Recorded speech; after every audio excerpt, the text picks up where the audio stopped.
SIRTOBA Media, where the struggle is real to be awesome.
The wait is over. Let's get this thing started. Go.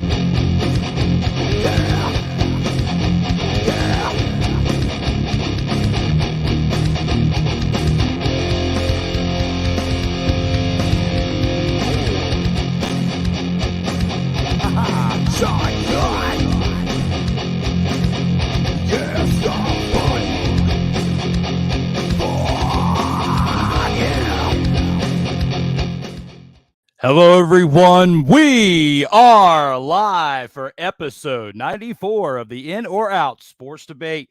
I am your host, Drew Willingham, along with this week's special returning panelist. I call him my man because he is a very busy man with two ends, as he's got his Greatness Gaming channel. I love it because he has a lot of coverage within Madden football gaming and other games as well. You can also check him out on the Undisputed Champions as one half of that duo that brings you great coverage. It's just recently released another episode. You can check them out on the Undisputed Champions.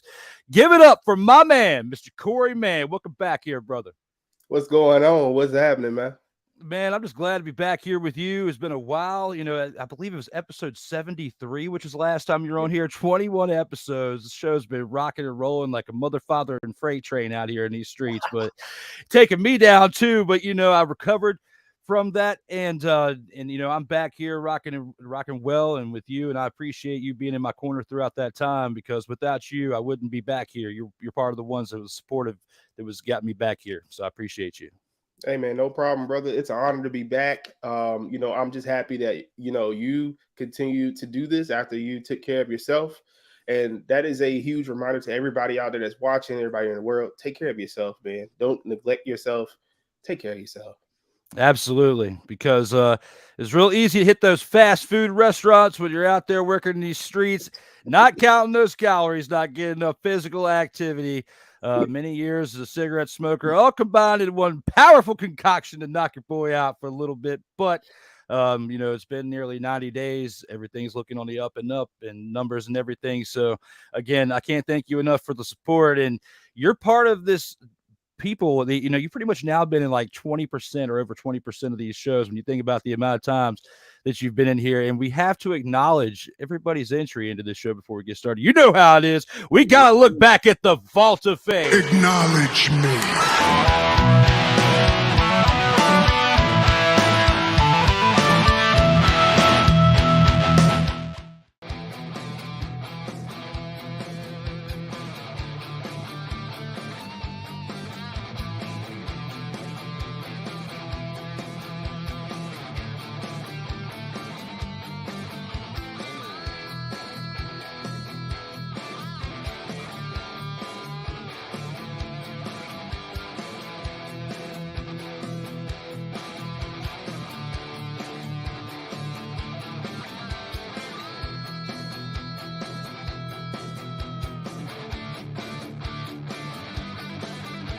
Man, you took me back. This is why this show was so important, and this is why I am personally validating and vouching for this show. If you are anybody in media, sports, professional wrestling, anything, you need to be on In or Out Sports Debate with my man Drew Willingham, because this has got to be one of the most fun things I've ever done in a long time.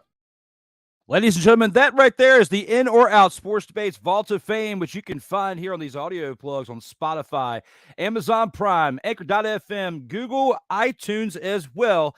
And you can look them up here on Facebook, Instagram, Twitter, and this new YouTube channel at SIRTOBA Media, where the struggle is real to be awesome. If you want to throw a little donation, what Darrell Owens likes to call Willie Bucks, you can hit me up on Cash App at DWillie87, cash.app, /$ DWillie87. Hook your boy up a little tip if you want to, if you feel like this production is mother-fathering awesome. We are back with episode 94 of the In or Out Sports Debate. My man, Korrey Mann, is here. And we got a couple comments to start this show off. Let's go ahead and acknowledge them before we get started. Ike Doesn't Give a Fuck is in the house. Korrey, our man, is back. Says, what's up, fellas? Episode 94. Let's go, he says. Almost at 100. Yes, sir, we are there. We're going to hit 100 this summer if I don't die. But it doesn't look like I will anytime soon as things are on the up and up. However, we got Mickey here. Are you talking about me, Drew? Mick, I did not say your name. Your name was not mentioned so far. However, I appreciate you for sharing it from what you just said shared. But no, your name has not been in my mouth until this exact moment where I said I did not discuss you at all there, Mick. And the Undisputed Champions, thank you guys out there for sharing this as well and doing your due diligence as well. Not just with this episode, but with all the other ones we've had, throughout the time and up to this 94. It's wild to even think that we're at 94 episodes already, but without the support of you guys and many others out there, we would not be at 94 episodes at this time. And speaking of things at this time, Korrey, it is time to go into round one, which is brought to you by SIRTOBA Media, where the struggle is real to be awesome. For round one. Round one. And here with round one, Lamar Jackson's deal with the Baltimore Ravens was the biggest gamble during this NFL offseason. Korrey, how do you feel about this one at hand? Do you agree with this statement? Are you in or are you out on this one? I am out.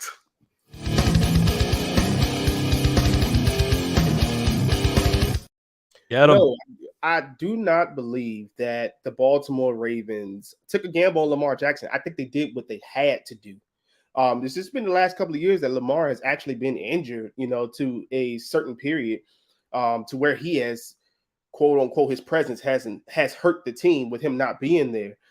Every year he's been there, they pretty much have had a winning season. So you can't put that on him. They've been to the playoffs. He's a previous MVP. The man, he deserves all the money he's getting. That's not a situation where I feel as if Baltimore is taking a gamble on him. Now, I can name his teammate that might be a gamble that Baltimore did, and that's Odell Beckham Jr. Even if they're spending $18 million on him, which is kind of expensive for somebody coming off an ACL injury and ain't played. But anyways, even though he's not, we don't know what Odell we're going to get. And that's the biggest thing. That is more of a gamble to me than Lamar. Lamar, you know what you're going to get. Throwing, passing. Dude, I think he's even going to be even on more of a rampage this year just because of how everything went down this past season with his contract, with him being hurt, them getting to the playoffs and losing the way they did. I think Lamar is going to be on a tear, but we don't know which version of Odell we're going to get. So I think it's more of a gamble for Odell Beckham and his contract versus Lamar. And another one, just to throw it out there because I can't stand him, Derek Carr with the Aints is more of a gamble than Lamar with the Ravens. All that money they paid him, he hasn't proven anything. He had 1 year where he almost was an MVP, but or he was an MVP candidate, but what else has Derek Carr done? Nothing. So, whatever. No, sir, I'm out. I'm all the way out on this one. Okay. And, I have to agree with Korrey as far as being out on the statement, but for a little bit of different reasons. I'll tell you why here in just a second.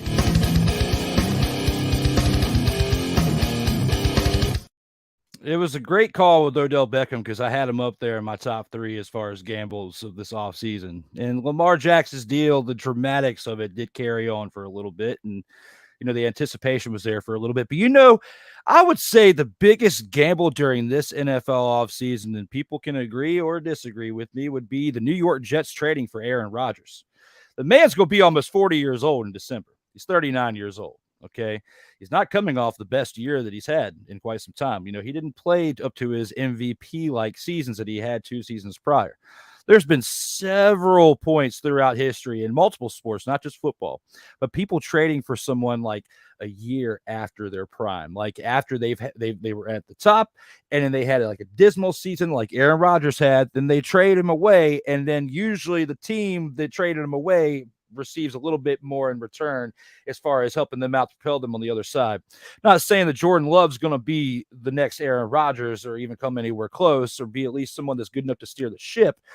But you got to look at what the team got back in return. And for Aaron Rodgers in the first round pick of the number 15 overall pick from the Green Bay was sent along with the 5th round pick, the number 170th overall pick, to the Jets for their number 13 overall pick. They moved up 2 spots. Number 20 in as far as the 2nd round pick as well, the number 42, a 6th round pick, number 207, and a conditional pick for next year's 2nd round, depending on if Rodgers plays 65% of the plays over the course of the season. Now, that's a big question. I think he'll play more than 65% of the plays this season. But what are you going to get out of those 65%? Because the Jets have had great teams on paper before, but then you see them play like dumpster Pelicans throughout the season. And even though they've got a real quarterback at the helm this time for the New York Jets, things could turn out a little bit differently for them is all I'm saying. So just because you got a good quarterback there doesn't mean that everything else is going to change. Now, they do have some decent pieces around him. You brought in some pieces as well in free agency from the Green Bay Packers that he's used to playing with, as far as Randall Cobb and the other guy, I forget what his name is.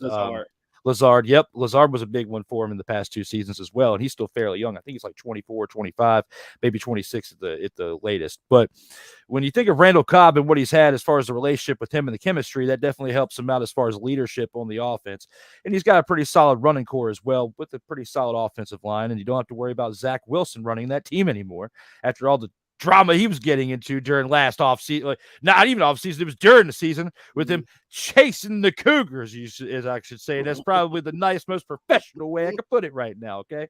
However, when I put it all in perspective and I think about it, Aaron Rodgers' trade was a gamble for them more so than Lamar Jackson, because Lamar Jackson is still in his prime, and as long as he can stay healthy from a point that you were making earlier, then that could be, a great upside for them as far as Baltimore and what they can do over the course of the next 4 to 5 years during that contract. Aaron Rodgers, you've only got him for a season, maybe 2 at best, because he's 39 right now, going to be 40 years old. And if he does come back, he'll be age 40 going into age 41 for that 2nd season. And not everybody's built like Tom Brady. Not everybody eats that cucumber, ice cream, yogurt, whatever he's eating that Thomas Edward Patrick Brady II endorses, okay? So when you think about that, Aaron Rodgers smokes the ganja and hangs out in temples. Tom Brady eats cucumber ice cream. There's 2 different kinds of preparation level. I'm not saying that he's going to play to 45, but I am saying that it's a bigger gamble on Aaron Rodgers at this point than the Tampa Bay Buccaneers took with Tom Brady, because you had to trade away pieces from New York in order to bring in Aaron Rodgers. Tampa Bay picked him up via free agency when Tom Brady was a free agent. So that's just how I feel when it comes to this gamble in round 1. I mean, I agree with you. I didn't even really, honestly, didn't even give Aaron Rodgers start. So that just tells you how much I think about the trade. I didn't even think about it. I more so thought about Odell, because technically Lamar has never had a number 1 receiver. He's never had somebody that he could say, he had Mark Andrews, of course, but I mean, everybody knew the ball was going to Andrews, but you start to spread. Now you got, okay, I got to worry about Lamar. I got to worry about Odell. I got to worry about, what's the kid they drafted? Lord, I don't know why I can't get his name. It's on the tip of my tongue. I can see him. I hate it when I can see him but I can't picture the name. He's going to go nuts. And then because of what's going to happen with Odell and Mark Andrews. So again, pick your poison. What do you want to do? If Baltimore's offense in totality can stay healthy, they're going to be in the runnings towards the end of the season. You can bet your bottom dollar on that. And you know what you're getting with Lamar. It's just simple. Protect him. Lamar, slide. Yeah, slide. Slide, please. Let the things fall as they are. The ain'ts are going to fall off. Odell is just, I'm sitting there just like, I don't know. Like, When was the last time Odell's been fully healthy? Like New York days? He was healthy leading up into that playoff run when he was with LA when they got the Super Bowl. He was what propelled he propelled them to the Super Bowl, but he wasn't healthy for that game. Like he got hurt during the beginning of the game, I believe, if I remember right. But he was the driving force as far as the offensive side that helped Matt Stafford towards that Super Bowl, at least arriving there. So I at least got to give him that. Then he had some dismal points up until that point. But yeah, New York is where he's still most remembered for. And I like your take on that as far as him being the gamble right there. And, also you would think about one point to your baseball slide pretty much is he had RG3 as his backup for a few seasons. So wouldn't you think that RG3, after what he went through, would have been like, hey, Lamar, make sure you slide on this situation and learn. Yeah, exactly. So, I mean, come on, guys, get down when they're coming at you, because it's like getting hit by a bus in real life when you're getting hit full speed by these defenders coming at you as a quarterback. Exactly. So, which shout out to the Netflix documentary that'll be starting tomorrow. That will be called Quarterback to Peyton Manning is bringing out to Netflix, as it showcases the seasons last year, a behind the scenes look at Patrick Mahomes, Kirk Cousins, and even Marcus Mariota with the turmoil that he went through in Atlanta, with where he was the starter during the season, lost the job, all sorts of stuff. The preview to it looked pretty mother, father, and sweet there, Korrey. It was on Pat McAfee show yesterday, I believe. I looked at it, and they showed like a 4-minute clip of it. It looks pretty sweet. I'm gonna check it out. Yeah, I'll check it out. But Mariota didn't do nothing for us. We should have been starting Ritter from the start. But anyway. Oh, you know it, yeah, absolutely. With you being that Falcons fan, there, I know. But there wasn't too much Falcons stuff we could really talk about on this episode right now, so that's why I had to go to the closest thing, DMV, and talk a little Lamar Jackson. It's all good, brother. It's all good. Regardless, it's cool. We got a couple comments on this. We got Mick says, "Hi, Korrey, man. How are you?" Mick, what's up, Mick? Been a minute. Yeah, Mick is definitely tuning in. He's been tuning into these shows. I appreciate him. Aaron Rodgers is the GOAT, says Ike. Doesn't give a fuck. I guess he's trying to do this. Acknowledge me. Hey, you're acknowledging the wrong thing, because you need to speak correct English when you address us, Ike. English, motherfucker. Do you speak it? Absolutely. Because when it comes to your opinion about Aaron Rodgers being the GOAT, this is what it's all about.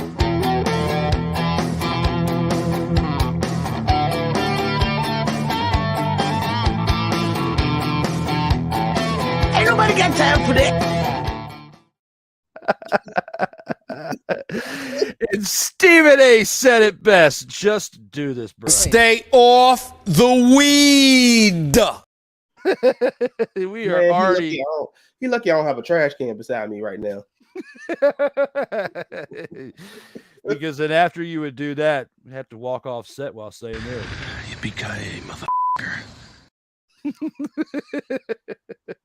Ike, you got us off the rails already, and now he's telling me to watch it, Drew. Well, yeah, I am administering and clicking the buttons, but it's all in good faith. You're the one that said this kind of blasphemous stuff right here, so you better watch it there, my man Ike, because I'll come back forceful with these clicking the buttons. So, guys, let us know what you think so far in the comments. We'll keep going throughout the show.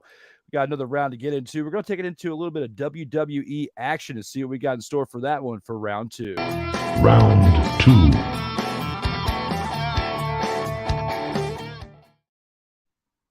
And here for round 2, Vince McMahon's return to WWE will ultimately hurt the company's future. How do you feel about this one, Korrey? Are you in or are you out on this one? Yeah, I'm in.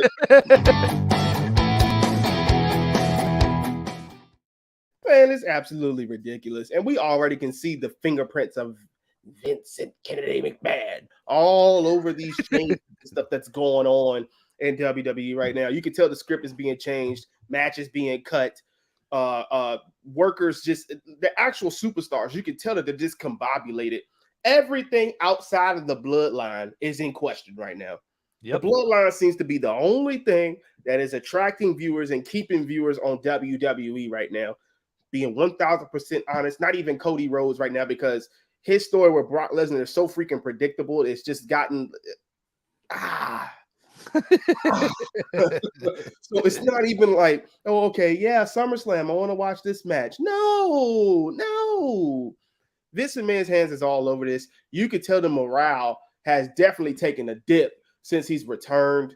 You could tell that the energy that was being brought before isn't really the same. I will say the only thing that's kind of been on the trend is when they do these PLEs, these premium live events, the crowds have been insane. And ever since they've been doing them outside of the continental US, it has been just absolutely crazy. And it seems like that energy is carrying from London and Puerto Rico and other places into WWE. So I hope they continue to do that. So that way it can kind of get people, excited about matches again. Then that adrenaline rush gets through those wrestlers and they tend to do stuff that they normally don't do. So I just hope that Vince, you hear me right now, sir. Look here. One half of the undisputed champions. Leave. Move on. Be gone. Finito. Let the game run it. He is not going to be perfect. He's going to screw some stuff up, but you can't get through that growth period until you screw some things up. So you got to let him learn. You got to let him have it. Let him do his thing. Sit back, collect your money, kick your toes up, do something about your face because you weren't looking too great last time we saw you on TV when y'all did the sale. I mean, my man looked like a Halloween mask for real, Drew. And then the mustache was just horrific. Like, bro, what are you doing? He needs to go. He's got to move on. And I don't want to say the thing that I really want to say because, it might be some children watching. But he's just got to go. He's got to go. I can't deal with him. Gotta go. We're going to disagree on something at some point, but with this particular topic right here, I've got to agree with him.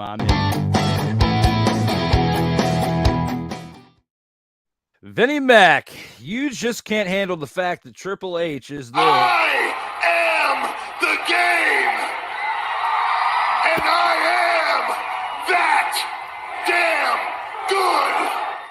Because he is. And just like Korrey said, you can make mistakes here and there. Nobody's perfect. We're all human beings. We're not going to do everything 100% all the time.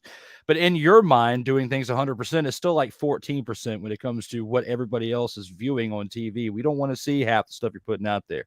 Except for the Bloodline story, which the better half of it now has been written by Triple H and has been going on with that creative team that's been there. Your hands have pretty much been out of that. Things have actually gotten better since you left. And then now you came back and it's so good that that you can't touch that one. But the other things that you're touching and messing around with, I just disagree with the direction of where you're taking this company. And like Endeavor, the deal for the long-term factor of the company, I feel like was a pretty good move business-wise. The one thing that I don't like that's a stipulation it's part of it is that you have to be part of like the leadership team of WWE in order for this transition to happen, which you negotiated within the deal because you still had veto power over these things because you are at the top of the chain with the majority of the ownership shares within the company. So, and that's an exercise right that Korrey, you, myself, or anybody else who was in that position may actually still exercise, and we probably get the heat that he is.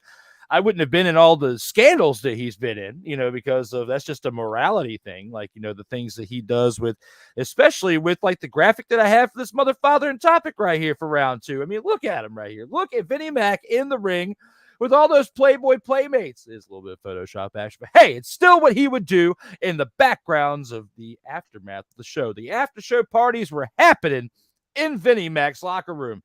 And hey, that's just how he is. Morals aren't a thing for Vinnie Mac. That's not neither here nor there for me or Korrey to answer because we are better people out here in these streets than that. And we would run the company a little bit better than what Vinnie Mac would do.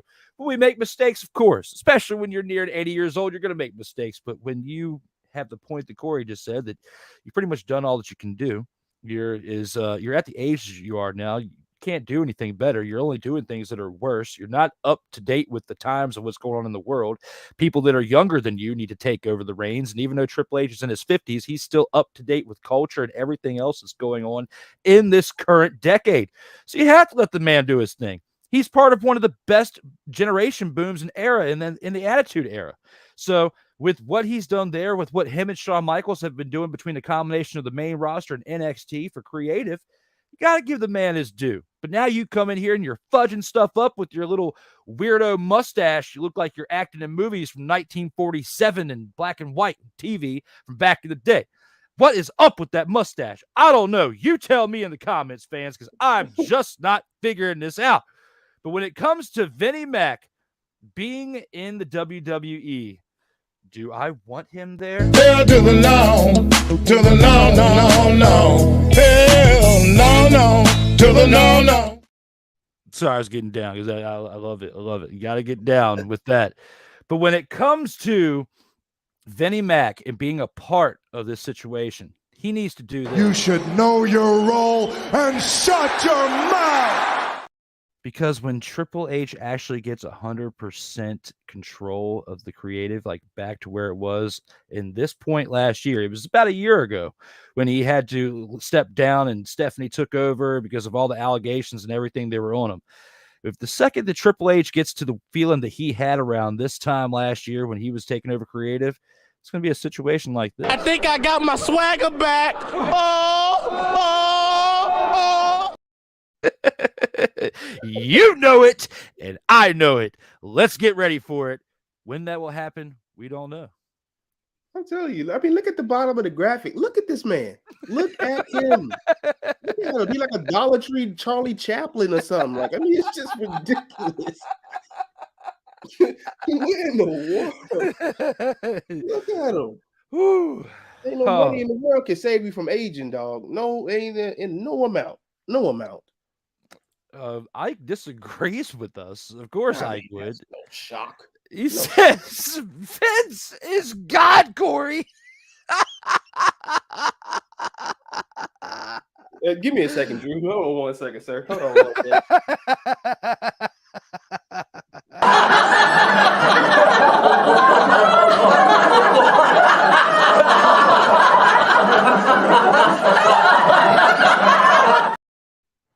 All right, here you go. There you go, Ike. Get in there. Do it, Ike. Get in there so that way our fans can do this.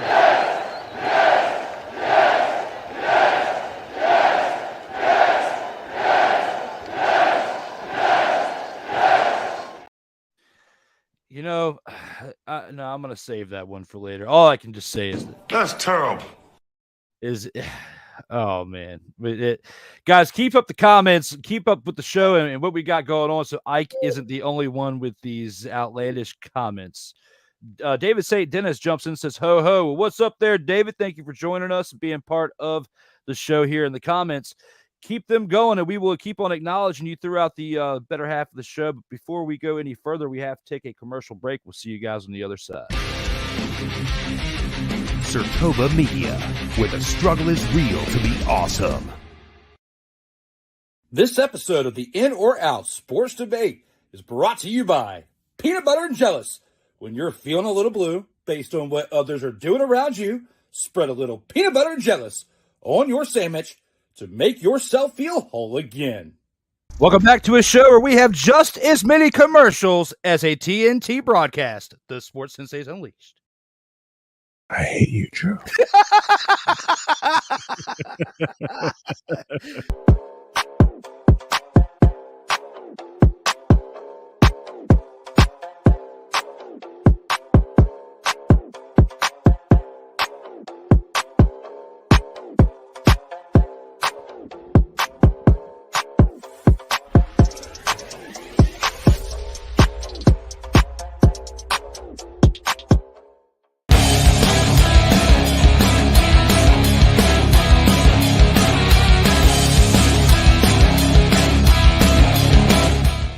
And now, a word from a non-accredited sponsor. Howdy, everybody. This here's Super Kick Samson here to tell you about my spicy fried chimkins. You hungry? Come on down to my store, get yourself a country plate of some spicy fried chimkins. A couple sides, some sweet iced tea to go along with it, and you come on out feeling a lot better than you came on in. Get yourself some spicy fried chimkin. Got some questions? Call 1-800-FRIED-CHIMKIN. Again, 1-800-CHIMKIN. That's 1-800-244-6546. Again, that is 1-800-244-6546. You hungry? Call now. SIRTOBA Media, where the struggle is real to be awesome.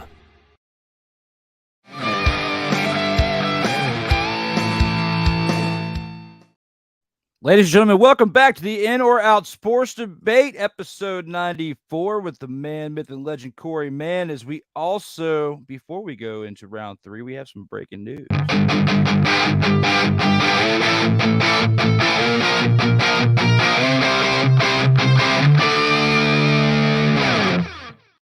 And that breaking news is this. Next Monday, episode 95, Kyle Nash, student of the game, and Darrell Owens of Legacy Maker Sports Network will be joining me for episode 95, another Trios edition on the In or Out Sports Debate next Monday, July 17th at 7:05 p.m. Eastern Time. Make sure you check us out here on this platform. Well, guys, we've gone through 2 great rounds so far. We've got a few more comments that we can check out before we go into that.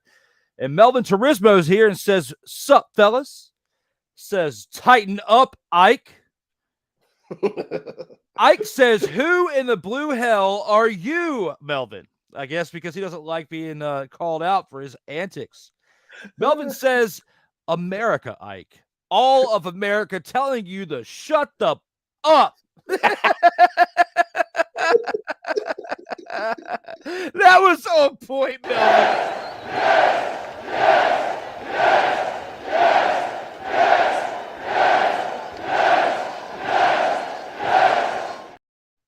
Melvin just, you just dropped in at the right time. You come in, you say these things. Oh, and now you say, "Got him." Because you did. It was definitely a psych dog got him moment. Yippee-ki-yay, motherfucker. Had to end it with that. Thank you, Melvin, for dropping in when you did. We still have 3 more rounds to get to. Let's go ahead and take it into round 3 and see what we got in store for that one. Round 3.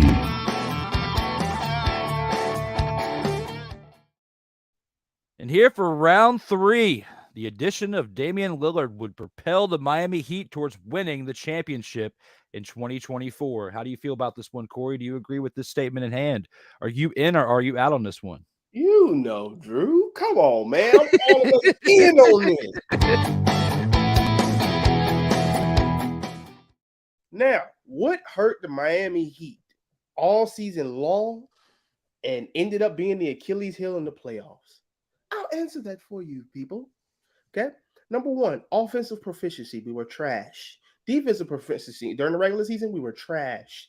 In the playoffs, we got by off of some epic performances by players that the casual fan would never know. Okay? Drew and myself have been knowing these type of players for a few years because we've been, tracking them. We've been looking at Miami. We've been looking at the G League, things of that nature. So we kind of knew them a little bit, but the casual fan wouldn't know them. So some epic performances from some people, a little bit of luck, and we actually kind of got hot at the right moment. But then we ran into this buzzsaw called Nikola Jokic, Jamal Murray, and the Denver Nuggets, who were all about 6'3", 6'4", and higher. And Miami got stumped because number 1, we're too small in the paint.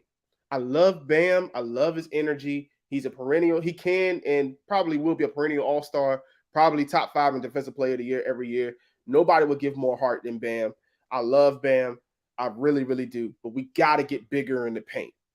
That absolutely killed us. Jokic did whatever he wanted to do with whoever was on him. But the problem with that also, Drew, is that with Jokic doing what he did, everybody else was getting off too. Yep. Like, I think our zone worked for 1 game, and that was it. When we lucked out game 2. I mean, it's just kind of, sad to say this, but Jimmy is not that guy. Nope. He's not, and I mean, he was too passive. It reminded me of like LeBron. What used to irritate me so bad about LeBron back in the day, not comparing Jimmy and LeBron before y'all have just stop. Okay. Not doing that. I'm just saying hypothetically here. Okay. But it reminded me a lot of LeBron when he used to just pass out of stuff a lot to the point where even Kobe got frustrated with him a lot of the times. It's like, dude, you're 260, 6'8", 6'9". Nobody is stopping you from getting to the paint when you want to. Mm-hmm. And I think it was at times where Jimmy was way too passive instead of saying, I'm going to go and get 50 tonight. And then when he had shots, he was missing them. He was just out of whack. Reports say that, things was going on with his father, which had his mind off the game. I hope his dad is okay and whatnot. But we need somebody that is a stone cold killer. We need somebody that ain't afraid of the moment, somebody that isn't afraid to say, y'all get out of my way. I'm going to dance. This is barbecue chicken in front of me. I could drop 45, 50 in my sleep. Who better than Dame Dollar to come on down to Miami and infuse that type of energy already into the culture that's already there in Miami? Bro, sign me up. Sign me up. That is what we were missing. Somebody to at least slow down. We ain't going to stop Jokic. He's just too much of a dog. Slow down Jokic. Put a body on him. Make it physical for him. And we needed a killer. Dame Dollar was that killer because ain't nobody guarding him. You can just forget that. Nobody's doing that. Jimmy coming off as the second guy. I mean, come on. Like, it's a match made in heaven. It all depends on how much we got to give up for him. But Dame Lillard is who we need. I really like that take on it. Before I give my take, though, I was close to having to click this button with what you were saying, though. In a world where partial greatness is celebrated and total greatness is shunned, there stands to be a figure on the lips of those who love him and those who hate him. The inane comparisons to Michael Jordan and Kobe Bryant continue and has existed since 2003.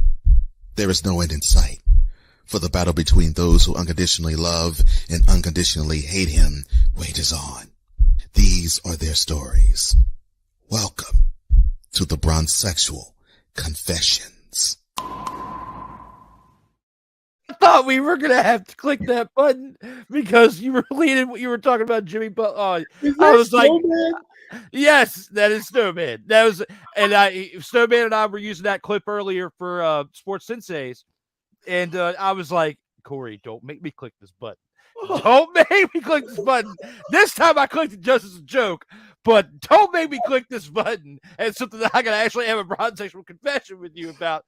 I thought it was going to lead for like a millisecond. I thought we were leaning there, and I'm glad you didn't. But just to cover the tracks, I had to press it because it's also great laughter out there for you, the fans, and a great moment. But I know we're going to disagree on something at some point, but hey, I gotta agree with you again on this. I am in. For a lot of points that Korrey just mentioned, but also for some other things I'll add to it. Damian Lillard is hungry.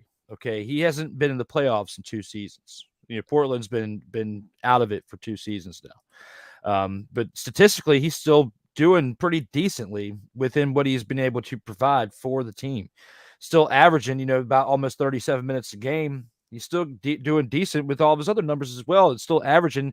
He averaged a career high just a year ago with 32 points a game. So in this past season, which was the most that he's had in his entire career. So he's producing the most amount of points that he's produced throughout his entire career. And they need that help on the offensive side, but they also do need a big man, from what Korrey was saying. Like, it's not going to all work with just the addition of Damian Lillard, because it's not as big of a piece that you would bring in with Damian Lillard, but you did lose something as a Miami Heat when you lost Gabe Vincent when he went to the Lakers, okay? Because he was big. He was a big contribution throughout this playoffs that got you to the NBA Finals. Like, you were hearing Gabe Vincent's name every single game for some type of contribution, and it wasn't like he was producing like these godly high numbers, like 30 points per game on average or anything, but he was still a solid of enough piece to the core of the team that was helping that team move along to the NBA Finals.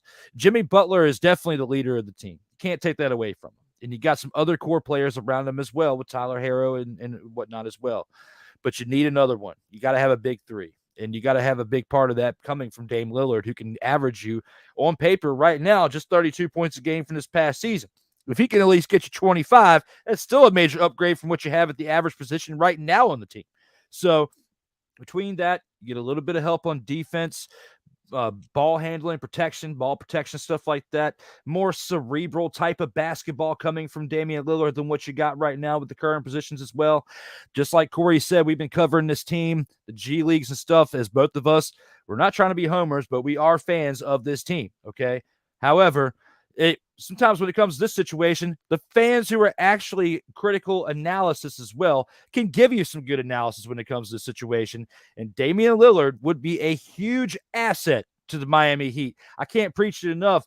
Korrey killed it with the amount of takes that he gave on it as well. All we can see is what you've got here in the comments, and we'll go ahead and agree. I mean, we'll go ahead and show that right now. Oh, gosh. Oh, no. Ike. You got nothing, Melvin, says Ike. Heat are trash with or without Dame Dollar. I would love to know. I would love to know who's his team. Ike, tell us who your team is. We got to know who your team is because, Ike, you seem like the type of person that if you got pulled over by the cops, you are the person that's driving away. You're tripping about the whole situation. Let me get my husband on the line.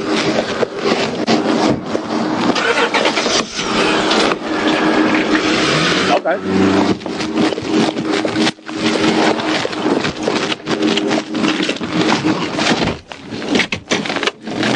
Big 21, big 25. Big 25. I got one run. You just got away, Ike. You just got away. As the trash can is up, who's the one who's trash now? Because for me and Korrey, if I had a trash can within my reach, it would be up here too, because you are the one that's trash. There, Ike. Melvin comes back and says, don't lie to me, Ike.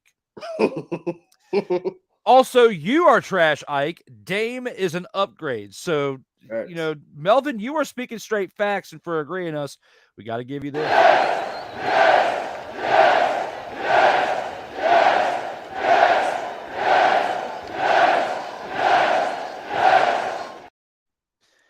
Keep going, Korrey. You know Braun is GOAT. Oh my God, bruh. Like, what are you doing? Like, I seriously want to know, man, what are you doing right now? Like, what are you doing? Besides, of course, sitting here watching in or out sports debate, as you should be. What are you doing? I want to know who his team is too, man. I really want to know who his team is and his love for bronze-sexual Islams. I don't know, man. All I can tell him is this. Would you please shut the hell up? We hadn't pulled that one out yet, so I'm saving that for a moment for Mike. I knew it was coming. I mean, my God. I don't know. I don't know. Even the way you wrote it actually designates me to click this again, Ike. English, motherfucker, do you speak it?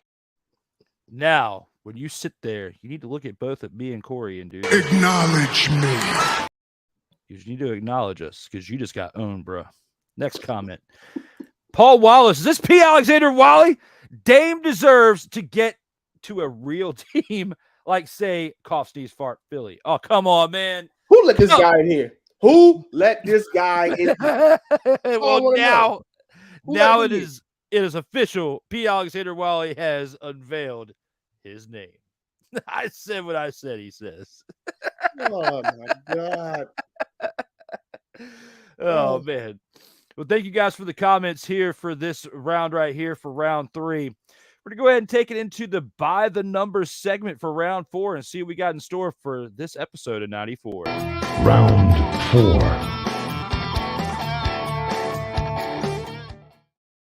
And here with round 4, Dana Stubblefield is the greatest athlete to ever wear the number 94 in all of sports history. How do you feel about this one, Korrey? Do you agree with this statement in hand? Are you in or are you out on this one?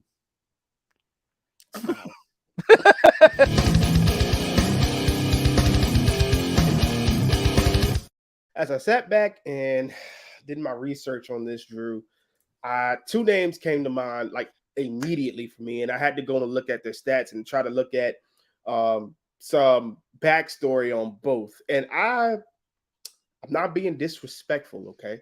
I can only go with who I saw play, okay? I watched the entirety of this man's career, okay, before I say who it is. But the other one I was considering was Charles Haley. Charles Haley's a 5-time Super Bowl champion, a 5-time Pro Bowler, 2-time All-Pro, 100+ sacks in his career, 26 forced fumbles, over 500 tackles. Charles Haley, a part of that that vaulted San Francisco team. I mean, you can't say enough about his contribution to that team.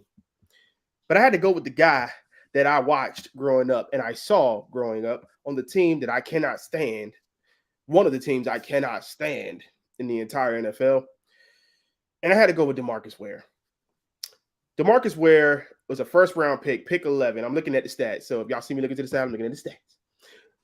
Round 1, pick 11 to the Dallas Cowboys in 2005. 9-time Pro Bowler, 4-time All-Pro. He only won a Super Bowl once. But this man has 657 tackles, 138.5 sacks, 171 tackles for loss, and 35 forced fumbles. And he holds the NFL record for most seasons leading the league in sacks with 2. And he played from 2005 to 2016, so essentially 12 years. I mean, the guy was a walking demon that nobody really even talks about. When you talk about the most vaulted pass rushers of all time, most recently you'll say something like J.J. Watt. You'll say something like Lawrence Taylor always comes up. It's just a bunch of names that'll come up before you will get to DeMarcus Ware. DeMarcus Ware was a savage, a dog.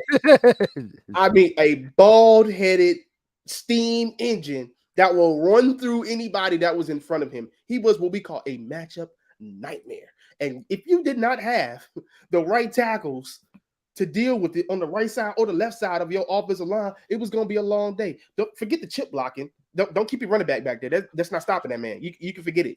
Get it out of your mind. I watched this man play the majority of his career.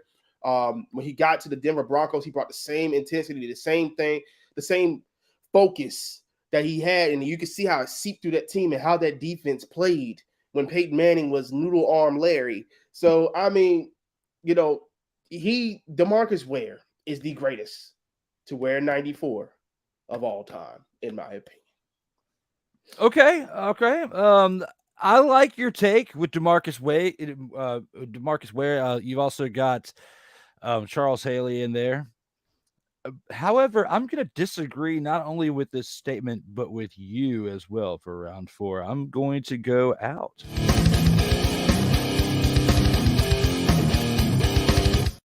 Ladies and gentlemen, I'm going to take us to a place that I don't take us very often, to a different realm of sports, and that is to motherfather NASCAR. We'll take us way out of it because, come on, you really thought Dana Stubblefield was the greatest to ever wear 94? If we were going to say the greatest felons to ever wear the number 94, we'd have to go with Dana Stubblefield because of his rape conviction that he got a while back.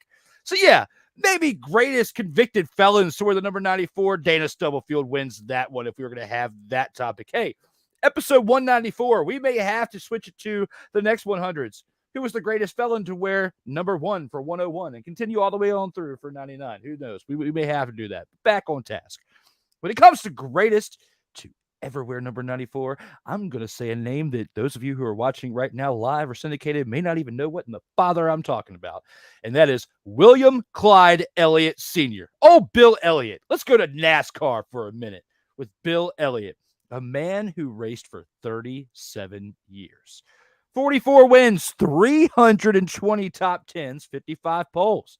When you look at his overall career, he was the 1988 Winston Cup Series champion. He was the 1985 and 1987 Daytona 500 winner, the 2002 Brickyard 400 winner, 1985, 1988, 1994 Southern 500 winner, a 1985 Winston 500 winner, a 1986 Winston winner as well, 1987 Busch Clash winner, 1985, 86, 92, and 2000 Gatorade Twin 125 winner. He was 1985, 1986, 1987, 2001 Daytona 500 pole winner.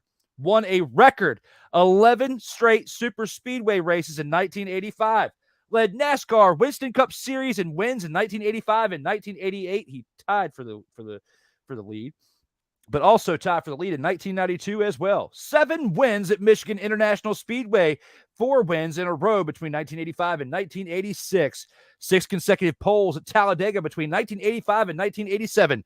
Recorded the fastest qualifying speed in NASCAR history with 212.809 miles per hour for the 1987 Winston 500 at Talladega Speedway. Now we haven't even got to the man's awards yet. Between 1984 and 1988, 1991 and 2000, 2002 as well. The man was a 16-time voted Winston Cup Series most popular driver.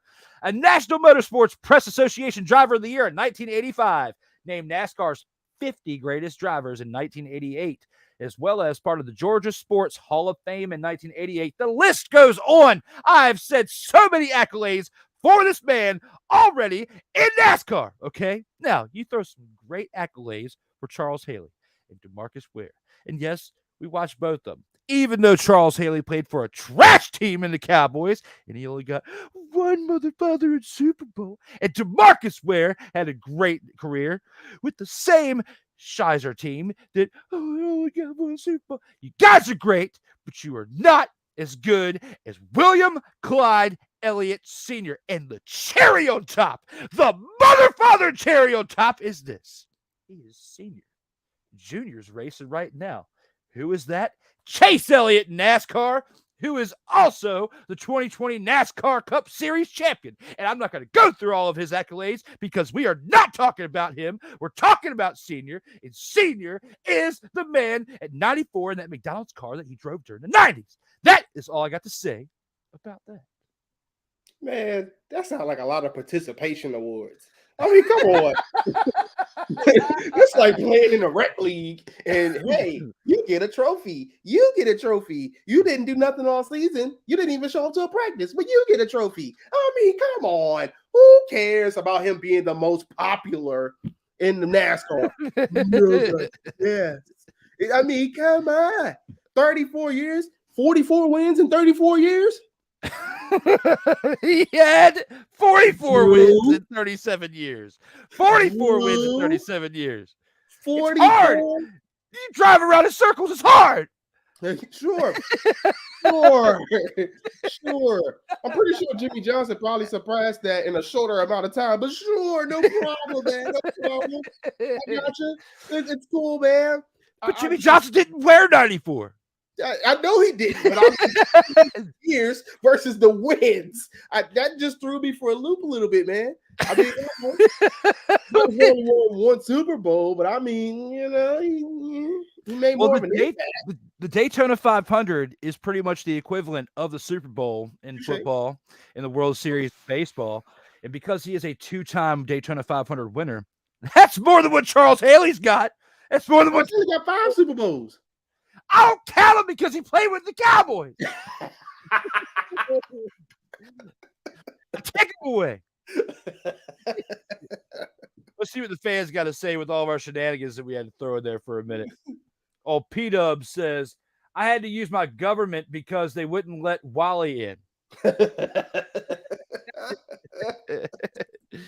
Stubblefield is a stand-up guy, says Ike. Ike, we already covered the fact that he is not a stand-up guy. What? Said he's not a stand-up guy. What? He raped someone, Ike. What? I'm not playing, Ike. Like, I'm serious. This is like OJ level. The juice is loose, Ike. What? No other better way I could put it. That's the best way. He's just trolling us at this point. He's just trolling at this point. I'm just convinced. He's just trolling. That's why I have. Would you please shut the hell up? Please, Ike, just do us all a favor.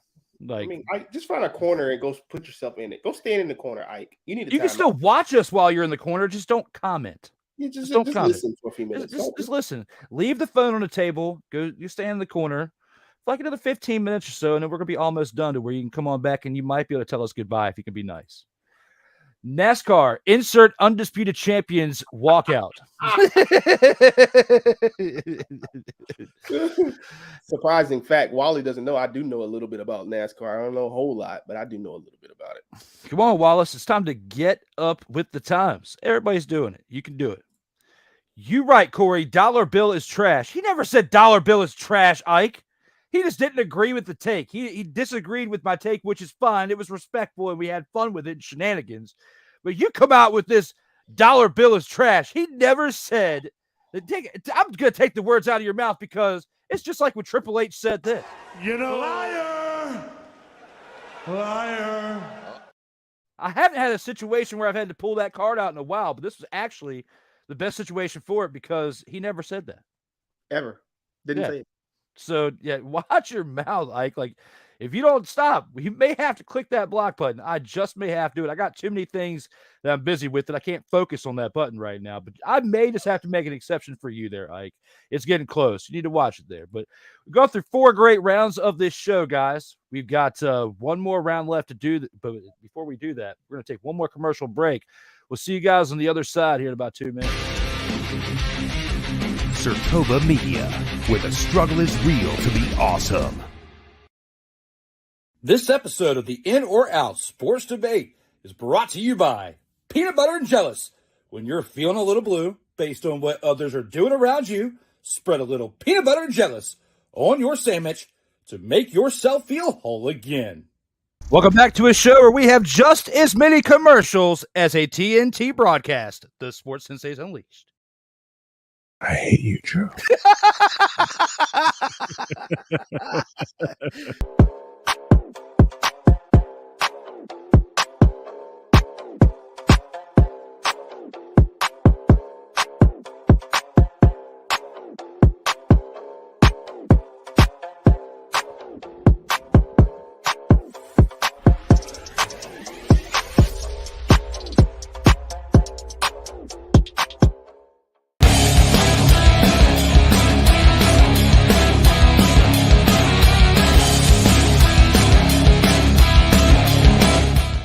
And now a word from a non-accredited sponsor. Howdy, everybody. This here's Super Kick Samson here to tell you about my spicy fried chickens. You hungry? Come on down to my store, get yourself a country plate of some spicy fried chickens. A couple sides, some sweet iced tea to go along with it, and you come on out feeling a lot better than you came on in. Get yourself some spicy fried chicken. Got some questions? Call 1-800-FRIED-CHIMPKIN. Again, 1-800-CHIMPKIN. That's 1-800-244-6546. Again, that is 1-800-244-6546. You hungry? Call now. SIRTOBA Media, where the struggle is real to be awesome.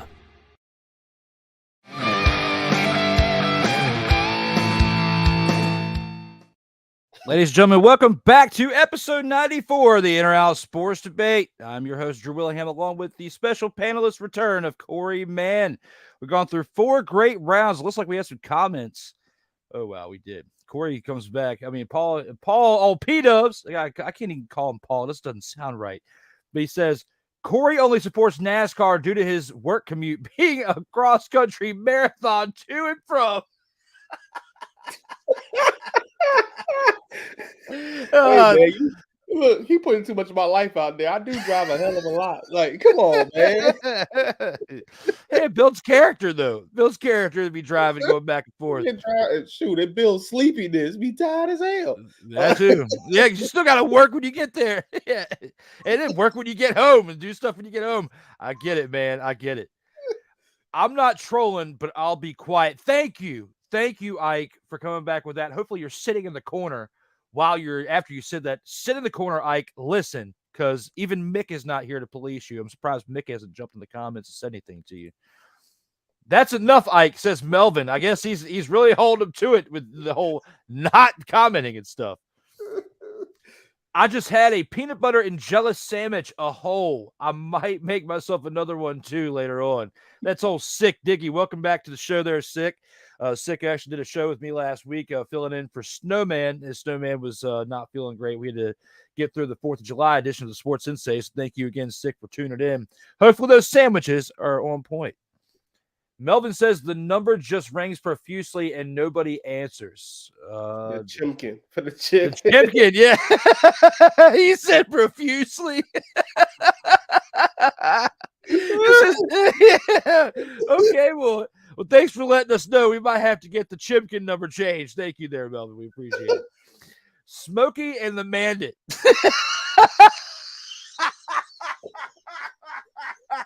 That was good. That was good. I like that. We may have to make it the title of the next edition of Korrey's show, Smokey and the Bandit, if I still have the hair. Oh, Wally, you know that you grasp for this. You are grasp.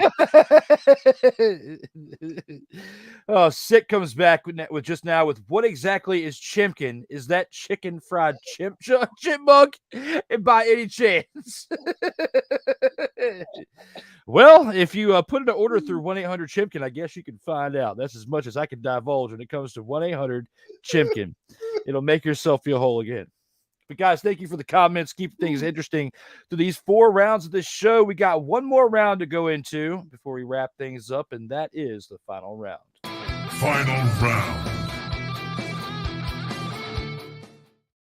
And here with the final round, a little bit more WWE action as Jey Uso will defeat Roman Reigns at SummerSlam. How do you feel about this one, Korrey? Do you agree with this statement? Are you in or are you out on this one? Man, I'm out.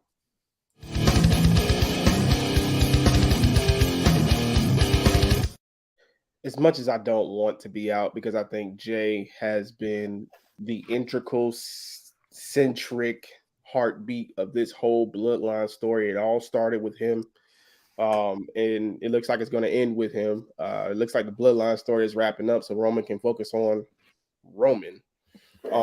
So I will say that, you know, if anybody deserves an opportunity to be world champion, to be that guy, that top guy, it is Jey Uso. Yep. Jey Uso has been, I mean, just outstanding with his acting, with the way that he went about, you know, I'm being manipulated, you know, but I can't do nothing because that's my big cousin. He gonna beat my head in if I don't listen to what he's saying, or my family's gonna disown me if I don't listen to what he says, to the point where he has garnered enough strength from his brother, Jimmy, who never really wanted to be or fall in line anyway. The only reason why he did it is because he can be with his brother. And, you know, to culminate the way that it's culminating right now, I hope it's more than just a regular match. I hope it's an actual brawl. I hope it is not, you know, with the way that things went down on SmackDown last week, over 3 million views, that one segment on social media. Yep. It's insane. People need to check that out. But I definitely feel like this is the way that they're going to break off Roman away from the Usos, Roman and Solo, possibly build the Roman and Solo Sikoa arc, which leads to WrestleMania. And Cody, as long as Cody Rhodes is a factor in the situation, he still has to finish the story. I ultimately think that Roman is going to lose the titles at Mania, because with this type of reign, what other place would you have him lose the title at? Even with the other big, you know, 3 with Survivor Series, SummerSlam, and Royal Rumble, WrestleMania is the culmination of this whole, you know, quote unquote story.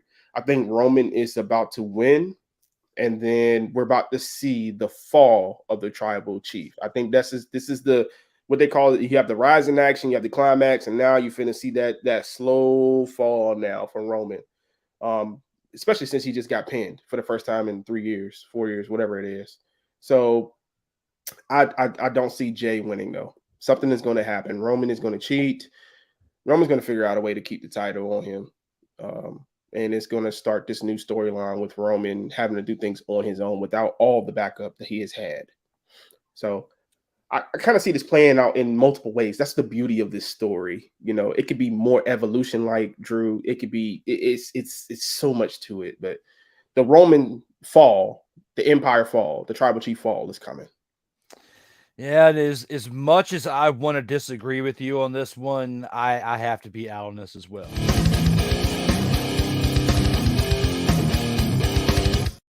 And I'm only saying that I want to disagree with him because I want to see it go the other way. I kind of want to see Jey Uso win this championship and see this bloodline story continue in a way to where it's like Roman chasing for the championship back, you know, even if it takes him to a Royal Rumble to get it. And then he ends up, you know, going at WrestleMania to face like Cody Rhodes or somebody else for a different version of the story. Or even if old Dwayne shows up and wants to challenge for the head of the table spot, who knows? Because there's different ways that this can actually pan out for this situation with the bloodline. But like you said last week, during a combined 40 minutes of total showtime, for the Bloodline last week. They only have a 2-hour show for SmackDown. Mm-hmm. And Bloodline, the Bloodline segment between the two different parts of it and the little bit of clips in between all added up to be about 40 minutes. So that was huge for viewership for WWE to have 3 million views on a Friday night, especially throughout the 8 to 10 p.m. time slot Eastern time, because a lot of people are out living lives from 8 to 10, you know, and with our age demographic from like 18 to 49, I believe is what they said, for that percentage to go up the amount of viewers, that's a huge, huge spike. And it's because what you're watching with the Bloodline is like watching cinematic TV. It's like watching a movie. If you watch WWE put out about a 2 or 2.5 hour long combined of all of their bits and all their segments throughout the past few years, and it's made like an actual movie's amount of time that you can watch for this whole Bloodline story. It's a great story, especially with the addition of Solo Sikoa last year and adding a different angle to the story, because now when you split away from the Usos, you're not fully alone. You still have the big brute force that's right behind you to help keep this thing going. There's still other members of this family in the NOYE family. They could join the Bloodline. They could extend it and make it even bigger if they really wanted to.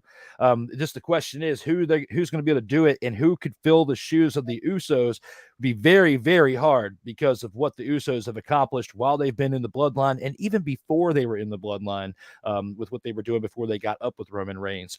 So I really want to see Roman lose the title at this point, because it's, besides the storyline, it's, you know, it's time for a change, you know, here in the near future. He's been champion for over 1,000 days, but the story is still so good that once you take that title off of him, you know that the story's over at that point. Like, it is completely over, and we don't get any more weekly segments of the Bloodline or whatever chapters could be added to it. Because once you take that title off of him, the tribal chief is pretty much lost at that point. Even though he did get pinned this past week at Money in the Bank, he still is the tribal chief because he didn't lose his championship.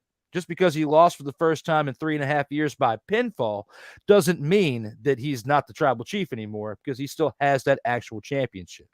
He technically only has one championship, because the other two, you know, basically Paul Heyman's carrying around as what you said earlier, participation medals, because those should technically be in the WWE Hall of Fame at this point, because when you narrow it down to one belt, everybody else had to give up their belts except for old little crybaby Roman, who's got to have that in his little tribal chief necklace and his big gold belt. Okay. So at some point, again, like Korrey said, the Roman Empire is going to come crashing down.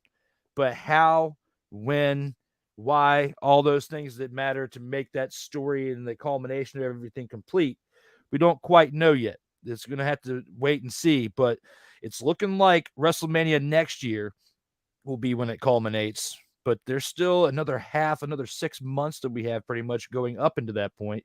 There's still a lot of story to tell.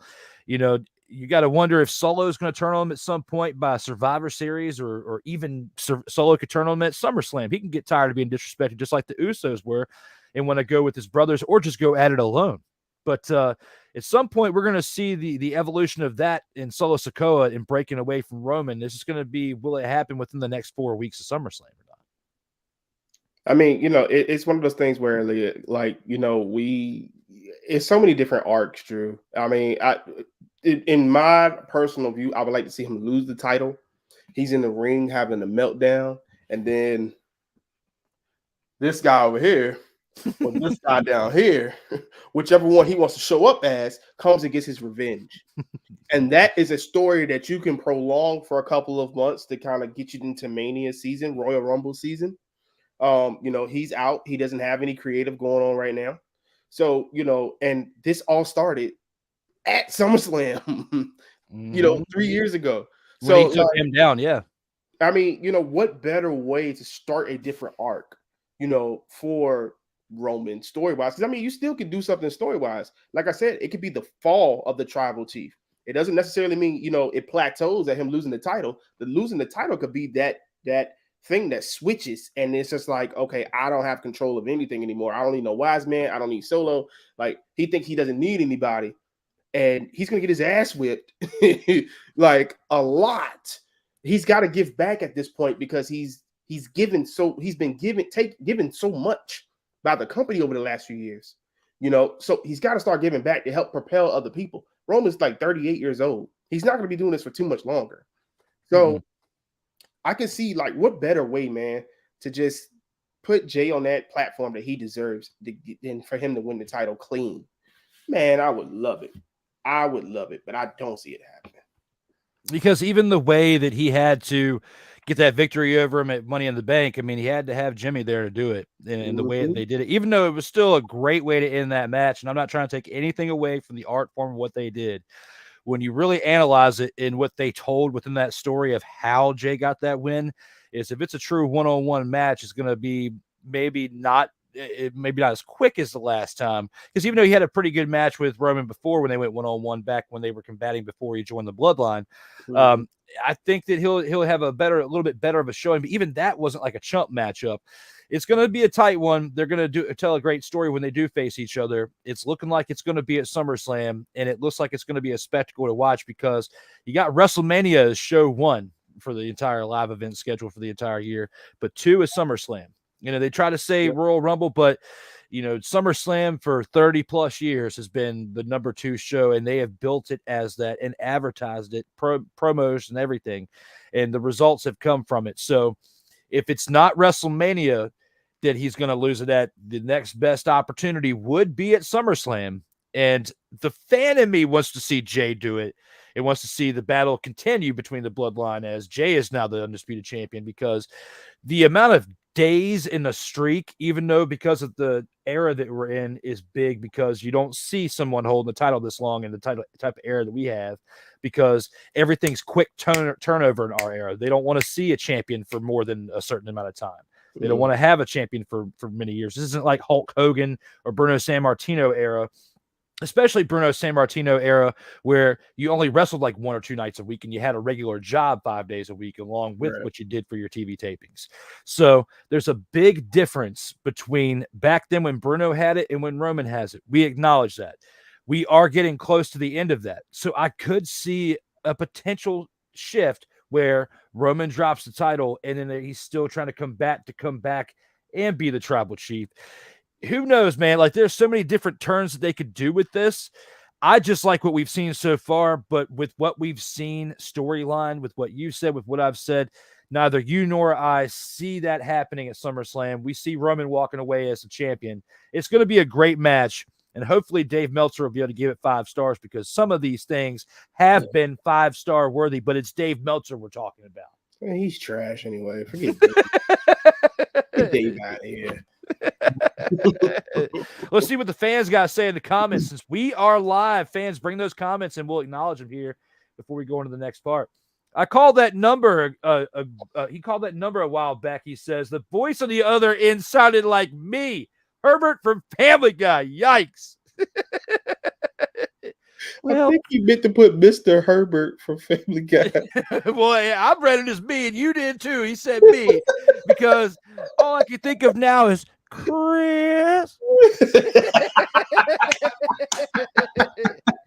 Why don't you come here and clip my toenails, Chris? I just took a shower today. They smell mighty fine, Chris. Oh, man. The Rock will be at SummerSlam to challenge Roman for head of the table at WrestleMania. Would we like to see that? Yeah. Yeah. Is it going to happen? No. But I like your energy there, Melvin. I like it. It's not like Ike's energy that what he gave us earlier. So thank you for helping us shut him down. So we can appreciate your spirit, but overall booking, we don't see that happening. It's a little bit too soon for that. Maybe by Royal Rumble, we'll see something like that because it'll be closer to WrestleMania. Who knows? It'll end in a DQ, which leads Roman and Solo feud towards the end. Rhodes, see what I did there. Huh.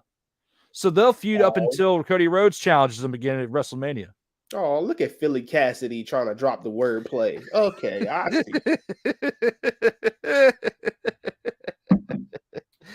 It looks like Sick fixed it. He goes, I called the number an hour ago at Drew Willingham. The voice on the other end sounded like Mr. Herbert from Family Guy. There you go. Chris. Thank you for clarifying, Sick. We figured it out before we got here, but we definitely appreciate your clarification on that. Undisputed may go live from Philly. That is breaking news. Huh. Philly. See, Wally, he dropping little birds here. You're getting it first here on the In or Out Sports Debate. The Undisputed Champions plan on being at WrestleMania next year. Hey! So we may be live from Philly. Well, because it is close, I plan on being there too. So hopefully we can get up.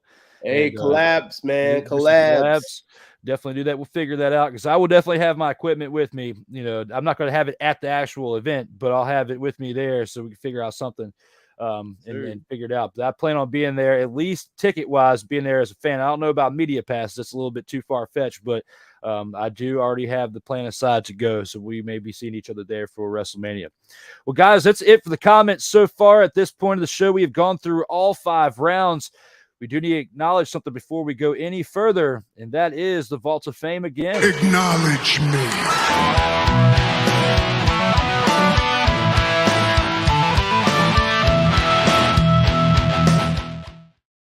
And here with the Vault of Fame, we have to acknowledge that Korrey is now a 5-time Vault of Fame inductee on the In or Out Sports Debate with episode 94 as he throws up the Booker T 5-time Vault of Fame champion as he is now part of this leaderboard right here. As we have Joey Raymond in first with 17, Rob Johnson in second with 14, Kyle Nash in third with 6, Jarrell Owens and now Korrey Mann are tied for 4th place with 5 appearances apiece.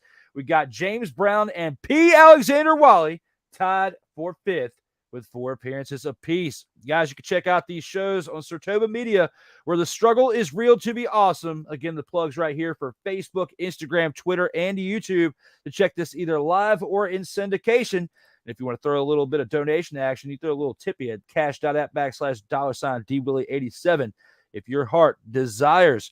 Again, we are here for episode 94 of the In or Out Sports Debate.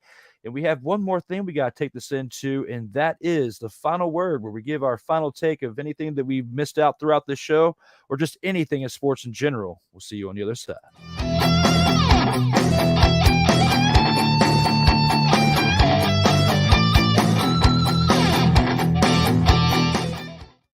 And Korrey, you know the deal when it comes to the final word out of everything we discussed in this show. If there was something that you forgot or slipped off your mind, you need to get off your chest, let it on out, or just anything in sports or wrestling or entertainment in general, now's the time. Floor is yours, brother. It's time for the final word. I gotta run this back, Drew. I gotta run it back. So I'm trying to figure out, if you have not watched the latest episode of the Undisputed Champions, shame on you. But at the beginning, I'm trying to figure out something, Drew. Have you seen the bad signal, Drew, in the sky? Have you seen or have you heard about an APB put out on somebody that has been missing for 6-7 months now? Excuse me, 5 months now. Bray Wyatt. Have you seen them? Hello, it's me. I'm at your door. I'm knocking on your door. Can you come out and play? Dude, say something. Breathe. Put a dot on Twitter. Do something. Okay? We waited a whole 1.5 years for you to return. You come back. Everybody's excited. Yeah, die for me, brother. Like, bro, if you disappear, you give us a subpar match at Royal Rumble. Let's keep it a buck. Okay? You could have had a longer match, but I get what you were trying to do. Then you tease us about introducing this character, and you disappear. And I understand, dude, I totally understand. If health is an issue, please take care of yourself. Please. But you live in a world nowadays where, okay, being patient for a little while is cool. I don't have a problem with it. I can sit back all day and wait. But 5 months after you've been gone for 20? Since you've been gone. I mean, dude, he just hit us with the NSYNC, bye, bye, bye, bye, bye, and just disappeared. I mean, dude, Bray Wyatt, Wyndham, if you see this, I'm a fan, dude. I've been a fan since your NXT days when you first came on the scene, husky hairs, all that good stuff, man. As you can see, I got a bunch of stuff on my shelf. I got stuff on the wall, and I was gifted, thank you, Wally, a title belt over there. with the Fiend on it. I mean, dude, say something. Say I'm okay. Do something. There's literally this girl on Twitter, Drew, that literally drops a post about Bray Wyatt every single day, and he has not responded one time. She's covering more on Bray Wyatt than he is on himself. I mean, god dang, like, bro, APP, somebody please go find him, please. I'm looking for him. Turn on the lights. I'm looking for him. When you think about the cryptic tweets and everything that we got during that year and a half that he was gone, I mean, there were some gaps in his post at the time, but I don't recall us waiting 7 months. And I think it'd be different if we knew the severity of whatever it is that was going on with them. I think what it is they're ashamed to admit that they butchered this version of the Bray Wyatt character with the whole Mountain Dew pitch black match bull BS. And everything that we dealt with that with, he almost buried LA Knight between that, with what happened with there too. And LA Knight has been on a boom as far as his rise here since he's been on the main roster ever since he cut that Max Dupree gimmick. So yeah, there's so many different elements we can go to it with that, but I agree with you. I would like to find out what's going on with Bray Wyatt because it would be nice to know what's going on with our guy because we're both fans of him as well. So just want to know, most of all, are you okay? Like, what is going on with you? Like, it's all cryptic and stuff. We don't know. I got a feeling it's all because they know that they failed with the character, with this whole revolution with Uncle Howdy and all the stuff that was going on there. There's too much clown stuff going on. With that guy down there. He's got everything to do with it. It's definitely Uncle Howdy. Definitely does sound like a name that old Vinnie Mac would produce. I mean, Dollar Charlie Chaplin does it again. I don't understand it. I saved my final word, even though that was a great one from Korrey, and I was hoping that he would bring up some Bray Wyatt stuff so we could talk about that for a minute, because just with everything that we discussed in this show, I just couldn't find any room for Bray Wyatt because it wasn't relevant enough for us to really talk about, but I'm glad that we found a way to get that on out there. But I used this clip earlier. I'm going to use it again. It's time for one of these. In a world where partial greatness is celebrated and total greatness is shunned, there stands to be a figure on the lips of those who love him and those who hate him. The inane comparisons to Michael Jordan and Kobe Bryant continue and has existed since 2003. There is no end in sight, for the battle between those who unconditionally love and unconditionally hate him wages on. These are their stories. Welcome to the Bronzexual Confessions. You should have known earlier when I played it the first time that I was going to come back around with it and find a way to introduce this into my final word, because I am so tired of you people out there that have so much lust for LaBust James, the flippity floppity man who had his own video game 10 plus years ago that was a side kickoff of Angry Birds, or no, Floppy Birds, with Floppy LeBron. If you remember the Floppy LeBron game for the Google, Android, iOS that you could download on your phone, I do, because I had it, because he was Floppy LeBron, and it's time to acknowledge this. Someone, and I will give you a shout out on TikTok, and a guy who's also was on the In or Out Sports Debate episode 88, that being the sports judge, Jonathan Mathis. He posted a video on TikTok the other day saying that Michael Jordan is the GOAT, deservingly so, because anybody with the brain who's covered basketball or just watched even like 10 games in their life of Michael Jordan's career would tell you he is the GOAT. He is the greatest of all time with what he's accomplished in basketball. 6 NBA champions, a 6-time NBA champion, never had to go past a game 6, won 6 championships, never going past game 6. And you want to cry about a man who only has 4 and has been there 10 times? Come on. He's 4 and 6. Come on, bro. He's lost as many championship opportunities as Michael Jordan won. And you want to sit up here, not you, sports judge, this guy named Muhammad that wanted to comment on the post because I said the following. I said, no debate. LaBust flops, cries, and cheats. MJ equals GOAT. Now, where in that statement did I lie? I did not lie. Everything was legitimate, and we'll get to that point in a second. This is final word extended version. Why? Because I developed it. Now, when we get back to this point, here it is. I've got it up on my phone for TikTok. I'm reading through the thread. Muhammad comes back with this. Muhammad said, This is a basketball debate. No need to get your emotions into it. I wasn't emotional then, but I am now. I am now yelling into my screen, monitor, microphone, safely. Blood pressure's okay. I'm doing this for the entertainment of the fans. I'm yelling into the microphone and telling you that I was not being emotional, but now I am a little bit. Why? Because you probably don't even watch the game of basketball. You don't even know. But you're going to sit here. You're going to sit here and tell me that Michael Jordan is trash, basically with what you just said, because I ain't got the next comment yet. It's time for the next comment. Thank you, Sam Kinison, for being my inspiration in comedy, because that's why I'm yelling right now. Now back to the phone. When it comes to the next comment, I said nothing emotional about what I said with a laughing emoji. You see how calm I was when I said that? That's exactly how I said it when I typed it, because I was not upset. Now back to what Muhammad had to say. Muhammad said, you didn't actually critique his game. All you said was he whines to the ref. Sounds like it's coming from the heart and not your brain. If you read what I said, Muhammad, I didn't say anything about refs. I said cries. Cries is a general statement. He cries to the media.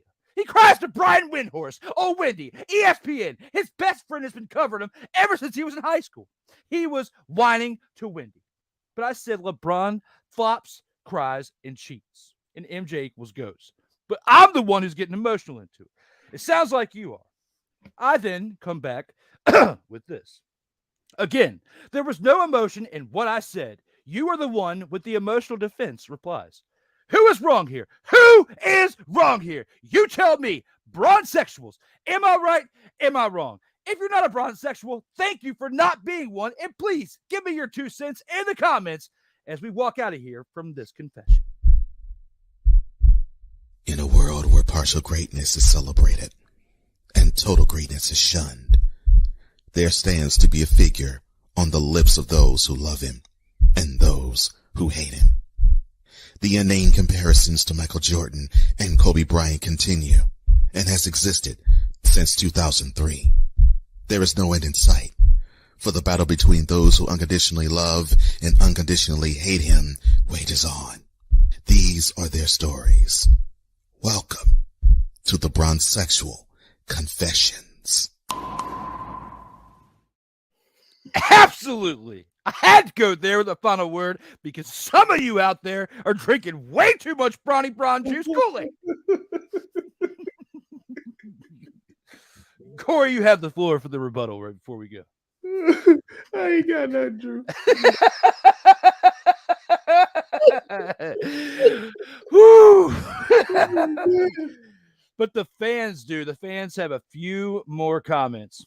Oh, man. Jarrell shows up here towards the end, says, Drew and Korrey. Thank you, Jarrell, for joining us here for the very end. The final word is I was going off on LeBron James for the Bronsexual Confession. Shout out to for Cole Johnson for creating the Bronsexual Confessions, which Snowman allowed me to borrow that for this episode.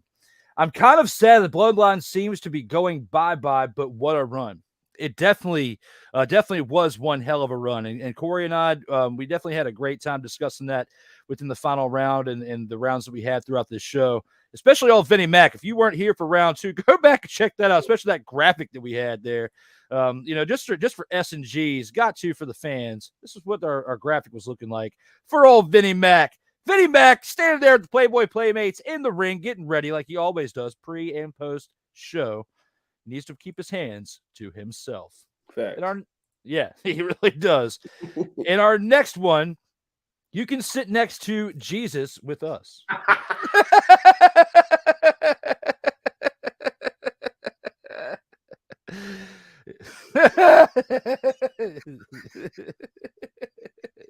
Hey, Zeus. Look, he's talking about at Mania where we gonna have to get seats at. Oh, at the back, guess we can't afford it. $100 for nosebleeds, if that. They might be $1,000. Man. Yeah, I've got somebody actually procuring the tickets for me, so I don't know the exact price, and it'll be coming, but I'll be paying it. But I will see you guys there if you're going to be there, because with it being so close to home, for one, and it's WrestleMania 40, you know something big is going to happen there. Oh, I mean, absolutely. it's going to be a huge one. I look forward to seeing what happens even on just the fan side of it, because it's been a long time since I've been to a WWE live event. It was WWF the last time I went to a live event, and so much has changed since then. I've watched it on TV and kept up with it, you know, because we can go back and forth with it. Just timing, getting older, you know, just all sorts of stuff, you know, being an adult out here in these streets, can't afford to take the time away to do that sometimes, but I'm going to WrestleMania 40. I'm going. So, but guys, we've had one great show here for episode 94. I got to thank Korrey again for taking the time to be here tonight, as we have now hit the 90-minute mark for the show.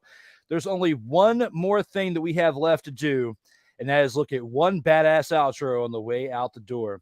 For one half of the Undisputed Champions, Korrey Mann, and also check out his Greatness Gaming channel in the links below in description on the shirt there.